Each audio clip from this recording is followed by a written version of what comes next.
Get the point. Take a step forward. Biblia inasema, wacha iseme, maana kama ningetaka kujisifu singekuwa mpumbavu. Huyu ni Paulo anasema hayo maneno. Kwa sababu nitasema kweli. Yes. Lakini najizuia. Anajizuia yeye. Ili mtu asinihesabie zaidi ya hayo. Yes. Ayaonayo kwangu au kuyasikia kwangu. Verse 7. Na makusudi nisipate kujivuna kupita kiasi. Sasa ili Paulo kama mtumwa wa Yesu, ili asije akajivuna kupita kiasi, nini imetendeka? Kwa wingi wa mavunuo hayo, nalipewa mwiba katika mwili, mjumbe wa shetani, ili anidunge nisije nikajivuna kupita kiasi. Haleluya. Na ndio maana ukaolewa kwa mama mkwe ambaye ni mkali, maana ungeolewa kwa mama mkwe ambaye ni mpole, angeshangaa. Ndio maana ukaolewa hapo mahali ulipo.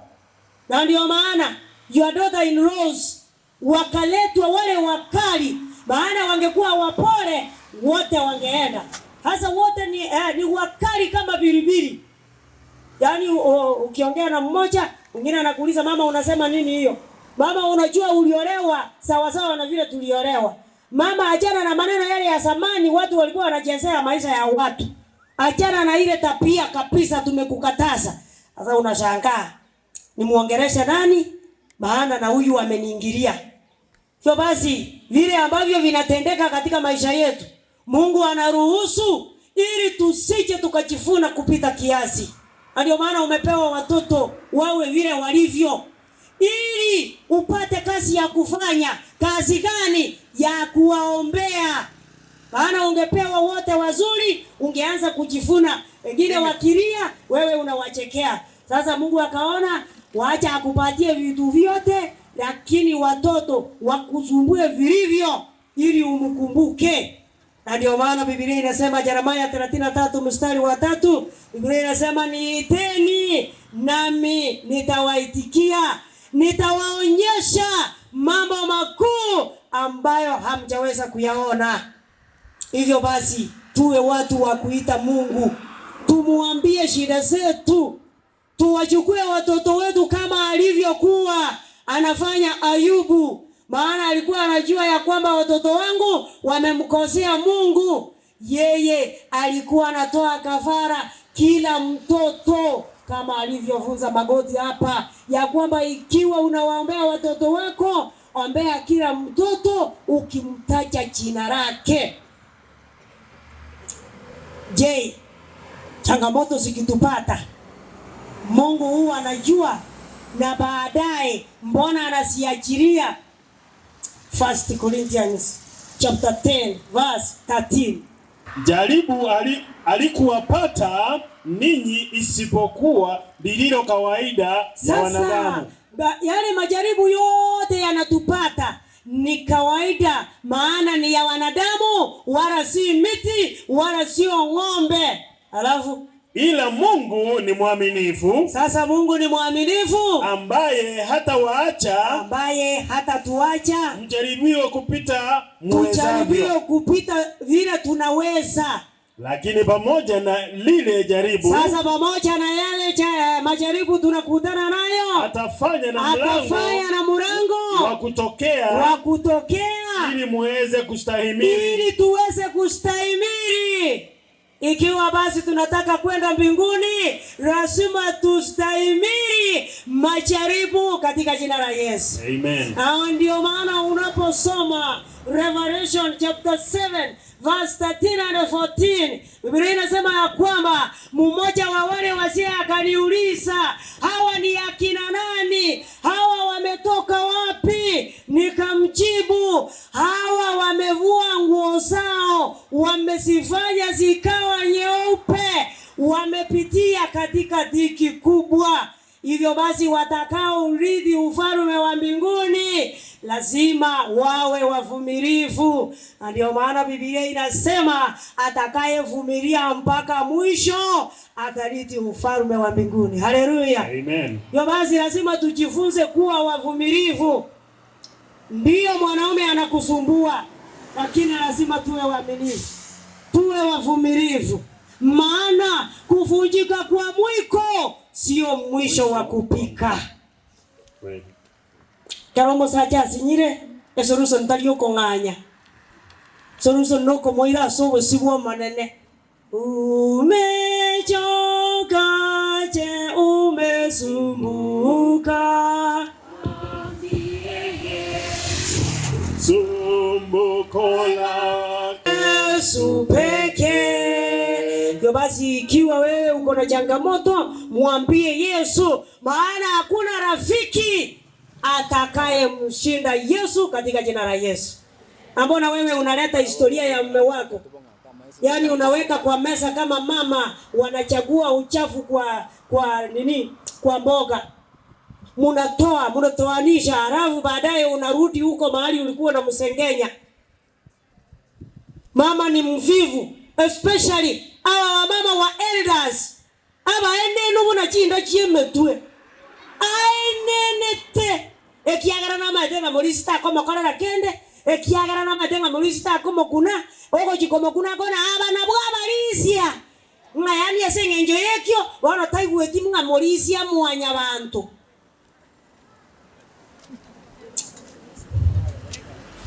Mungu awasaidie wamama wa elders. Maana nyinyi ndio mtasababisha hawa elders waanguke. Elders wameanguka. Elders wameugua kwa ajili yenu. Maana unafanya kile unataka. Na ikiwa miaka ya elders imeisha, ile ya utawala 25 years, sasa wewe ndio mtawala. Mzee anashangaa sasa nifanye nini? Kama sio kazi ya kanisa, mimi ningeenda. Sasa kazi ya kanisa ndio imemfunga. Mzee anaumia kisucha. Musacha umiete.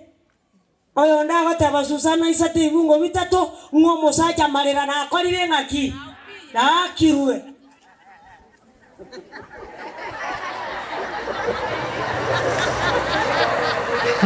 Yani omukungu akona kusuma elibune kebusio mwana kinzala kani baro olioka. Bagani bago chikosoka osokie liso bune elia morie ngare. Yani omusacha bana bagani abatale kurara anonye kabere gakinyugo sininge yani. Ande moe bano egerie tobiki yobuganjani akwegeri buno omonto okoliere ensu Jana babo omonto okoliere ensu no yokoliere ngoko ngora tangane koigota ngikiari obwensu igare under critical condition lazima akule pole pole. Wasio wameteseka, lakini neema ya Mungu imewasaidia katika jina la Yesu. Amina. Wasije Mungu awasaidie mvumilie. Maana nyinyi ndio mtafanya hao watu wavuke ng'ambo waelekee Kanani. Amina. Osaja koko basinka lemerelia tako uzimoyo. Maana Magoti alisema hapa asubuhi ya kwamba unakotoka ukifika mahali fulani unaona ya kwamba vimeumana, alafu baada ya machozi kutakuwa na furaha katika jina la Yesu. Amen. Tuwe wavumilivu. Na kuna baadhi ya elders na wao wameleta changamoto ile ya kustajapisha kwa familia zao. Mtu ni elder lakini hajui bei ya sukari. Ajui bei ya sabuni, lakini unasikia akiitiza sabuni. Sasa unashangaa na huyu elder anajua ni nani ananunua sabuni. Ikiwa wewe ni mwanaume and you are irresponsible, shinda ukitumia sabuni za wanaume wengine, maana wewe hujui kazi yako. Wewe shinda ukikula mkate asubuhi. Najua kwangu hatutakunywa chai bure bila mkate. Na ile hali wewe haujawahi nunua mkate, hujui bei ya mkate, lakini kwa nyumba yako kuna mkate. Kwa basi ikiwa wewe ni kiongozi, Biblia inasema ya kwamba yani anayeshindwa kutumikia watu wa jamii yake, yeye ni mubaya hata kuliko nani? Asiyeamini. Kwa basi Mungu awasaidie na nyinyi elders. Na nyinyi ni changamoto. Mkienda kwa widow, mumeenda kwa maombi. Mnaenda na bibi yako, mnafika huko mnafanya maombi. Alafu baada ya siku 2 unafuata yale maombi. Wewe. Mbona wakati ile ukaambia mama mkaenda na mbona msifuate nyinyi nyote? Yo basi ikiwa wewe ni elder na unataka kuenda maombi, enda maombi mkiwa na bibi yako. Na ukitaka kurudia maombi pia, rudia mkiwa na nani? Naomba nilete maneno machache. Issues facing marriage. Changamoto zile ambazo zinatukumba tukiwa katika ndoa. Number 1, divorce. Divorce. 19 verse 3 to 9 Matthew inaongea juu ya divorce. Na ukisoma Malaki 2 mstari wa 16, Biblia inasema ya kwamba kinachomchukiza Mungu ni kuachana. Sasa hapa nikiuliza nitapata wamama wamejisimamia, wazee wanaishi kando, lakini ukimuuliza anakuambia mtu akipita Nakuru na mwingine apite Keroka, tuseme ya kwamba tunakutana country bus. Sisi sote tutakutana wapi? Sasa sijui haya maandiko mbona yakaandikwa? Mbona hujasoma? Maisha ni kuvumiliana. Eva alikosa maana alikula tunda, lakini Adam hakumuacha. So basi changamoto sipo na ndizo zitatuandaa katika ufalme wa mbinguni. So basi ikiwa kuna kitu Mungu anachukia, ukisoma Malaki, ni kuachana. Mwanaume anaamua anatoka nyumbani, anaacha watoto wakiteseka huko, yeye anajivinjari. Nasikia akisema unajua mimi lazima nile nyama kila siku, lazima nile ABCD, ile hali watoto wake wanateseka nyumbani. Biblia inasema ya kwamba wale ambao wanapenda anasa hawatakuwa matajiri kamwe. Hapa Biblia iseme 21 mstari wa 17 Mithali. Proverbs 21 verse 17. Kwa wale watu wanapenda kujivinjari, hawajui mahali watoto wako walipo. Hawajui chochote. Wao kazi yao ni kusema unajua mimi, unajua mimi, unajua. Mtu apendaye anasa atakuwa maskini. Apendaye mvinyo na mafuta hatakuwa tajiri. Hautakuwa tajiri. Na inabidi kama ibada, ikiwa wewe ni mtu wa Mungu na unapenda mvinyo, Biblia inasema kunyweni, ukianguka rara, usiinuke. Na hata tungesoma 48 verse 26 Jeremiah ingesema ukitapika rara juu. Hata tungesoma 25:16 ingesema kunyweni alafu uanze kutapatapa. Hiyo ni shauri yako, lakini hautakuwa tajiri. Kwa basi Mungu atusaidie tukiwa kanisani, tukiwa kwa jamii zetu, tuwe watu wa mibaraka, tuwe watu ambao wamefanikiwa. Number 2, busy. Yaani being busy. Leo niko busy sana. Leo nilikuwa busy hata sikuchukua simu. Busy. Hii inaenda direct kwa wamama. Wamama kumbe county iligundua ya kwamba wamama wanafunga biashara mapema kwa ajili ya mwangaza. Wakaleta mataa, sijui kama hii inawaka. Mama anafanya biashara mpaka saa 3. Akifika nyumbani anapata watoto wamelala. Hajui mwanaume alikula ama hakukula. Mwanaume amuulize kitu atajua hajui. Yaani mwanaume atashangaa. Kumbe yeye ndio mtawala, sio mtawala. Yo basi mama ako very busy. Hataki kujua mzee amekula nini, mzee amevaa namna gani, hiyo sio shauri yake. Hivyo basi tukiwa very busy, wataenda boarding mahali anakuwa care of. Hivyo basi ni juu yako. Maana wale wanatushinda. Wanajua njia ya kupata era. Ekebaki umatengia SSA ya toka tie kebaki. Ekebaki kegatugute nyama igonstera isate bungo bitatu. Wari kagatebi ngaki. undire buya tigabone yango wekeire gaki usatie yimbu yere osokire sutingia omonu undire buya ukaundura ndi gaki karase kango ekebakige gakana kego seka na indi nyameti gare monu libuna kyamu moro ruba ayenya mayare ko yan ese kare yare ko nyori nyama ngiyare wakora ni juu yako. Hiyo basi tusiwe busy sana hata tukifanya kazi ya Mungu. Ukimaliza crusade wiki 2 nyumbani, jua ni nini inaendelea huko. Unajua kwa crusade kipindi chako kitachukuliwa na mgeni yeyote. Lakini kuna baadhi ya maneno kwa familia yako hayatachukuliwa na mtu kamwe. Ona lina nyurugo chagaiga, rono tare kona kagendiwe family life. Njate nenete. Nda motoma bwana na nyare kwa parakendo. Ngireni. Basi hata ukiwa katika kazi ya Mungu, kumbuka watu wako, maana hao ndio Mungu atakuja kukuuliza. Number 3, which is very essential, apusentifata fika.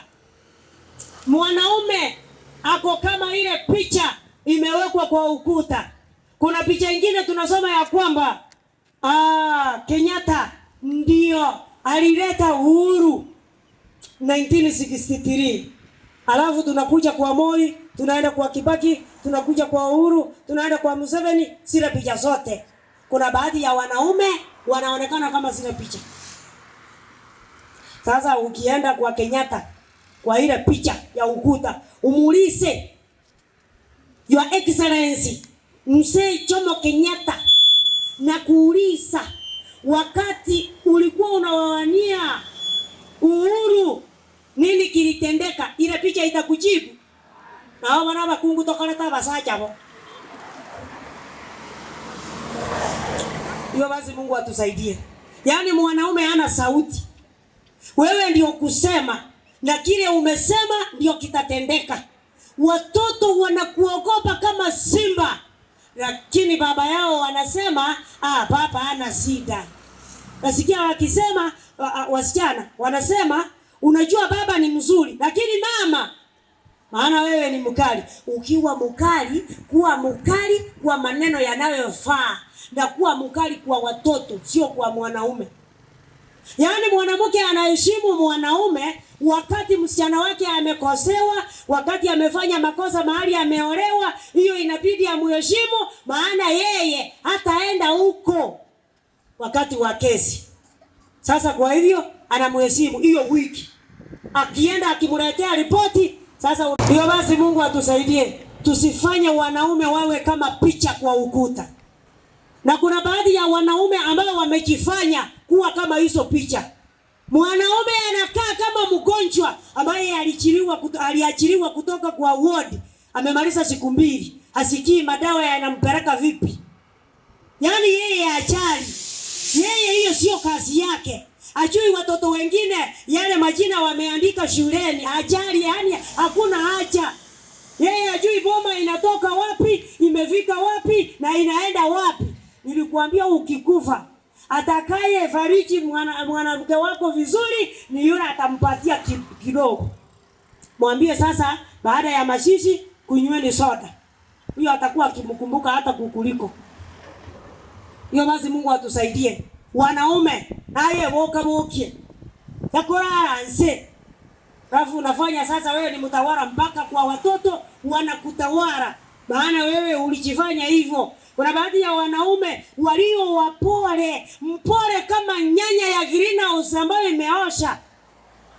Hanyo mosajange nyanye ngundo ye greenhouse yetana karomo kaso. Hivyo basi Mungu asaidie wanaume na nyinyi angalau mufanye chambo.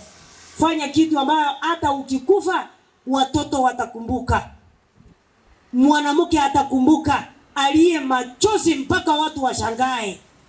Sasa mmetufanya hata wakati ule atujafurahi ya kwamba mmekufa, yani inabidi mtu anyamaze maana hakuna cha kukumbuka ili aweze kulia. Ona kama mukungu waigwite ngakangotinde kiru mwale ko mobori gare ko batenga kende kiya kera kinki ya korete lakini bao mogane njera salie bintu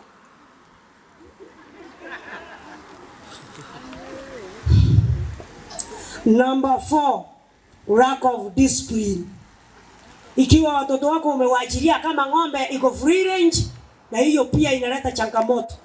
Maana watoto, niliwaambia ukiachilia watoto wanatusi wageni, wanafanya vile wanataka, hiyo inakuwa changamoto kwa wazazi. Wazazi wanashangaa, sasa na huyu kweli ni mimi nilimzaa, huyu ni mimi niliyemlea? Ndio, ni wewe, maana wewe ndio mwanzilizi, especially wa mama. Ile njia tunalea watoto. Sana sana wale watoto ambao ni wa kipekee. Yaani ulipata wasichana 4, kijana ndio 5. Sasa huyu kijana utaki mtu amkosee. Hata papa yake utaki amchape. Akimchapa atajua ajui. Utamtuzi vilivyo, maana amechapa mtoto wa kipekee. Na akiamua kuacha huyo mtoto atakuwa, lakini atakufundisha yale ambayo ulikuwa unafaa umfundishe. Sasa itakuwa shida kwako. Mungu atusaidie kama wazazi. Tunapolea watoto, tuwalee kwa njia ipasavyo. Maana huyu mtoto hata sahau. Mlete kanisani, hakikisha ya kwamba mko na yeye. Mwanamke mkubwa analeta mtoto kanisani, halafu anamwachilia. Mtoto anakaa kama runinga ya kanisa. Mtoto anatembea vile anataka. Anaguza mitambo vile anataka. Halafu akidisconnect, elda anabeba mtoto, akiuliza mtoto ni wa nani. Na mama anatoa smile kama toi ya kwamba huyu mtoto sasa amefanya jambo mzuri.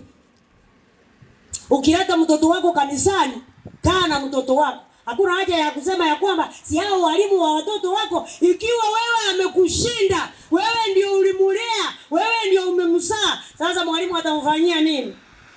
Mwalimu akimuongelesha anamwambia nitakutusi na anamtusi. Alafu wewe unakaa ya kwamba ulileta mtoto kanisani. Kikuja na mtoto kanisani, kaa na yeye, chungana na yeye. Waache iwezekane kumbe huyo mtoto ulimvalisha nguo mpya. Lazima kanisa ijue ya kwamba mtoto leo ako na nguo mpya. Ana mtoto atakimbia mbele nyuma. Hiyo basi umuvalishe vizuri, usimuvalishe. Ukimuleta kanisani, wewe kaa askari wake. Chana na maneno ya walimu wa watoto, wanawachunga huko mahali wanawafundisha. Lakini akikuja kanisani sasa ni juu yako. Hiyo basi Mungu atusaidie. La sivyo na watoto pia wanakuwa changamoto katika familia. Financial pressure. Financial pressure ni wakati wa mama hadhiridhiki na kumana mapato yetu. Mama anataka anunue vitu ya hali ya juu, ile hali yeye hajiwezi. Akiingia nyumba ya jirani, anaona amenunua runinga ya 42 inch, na yeye akikuja hapa yeye hajiwezi. Yeye analala kama mgonjwa ambaye hako ICU, lakini anadai ya kwamba na mimi ninatosha mwanamke, si wanawake wamenunuliwa maruninga makubwa. Wewe tosheka na mapato yako na mapato ya mzee wako. Ikiwa wewe ni kijana, tosheka na mapato ya wazazi. Ishi kulingana na vile wazazi wanajiweza.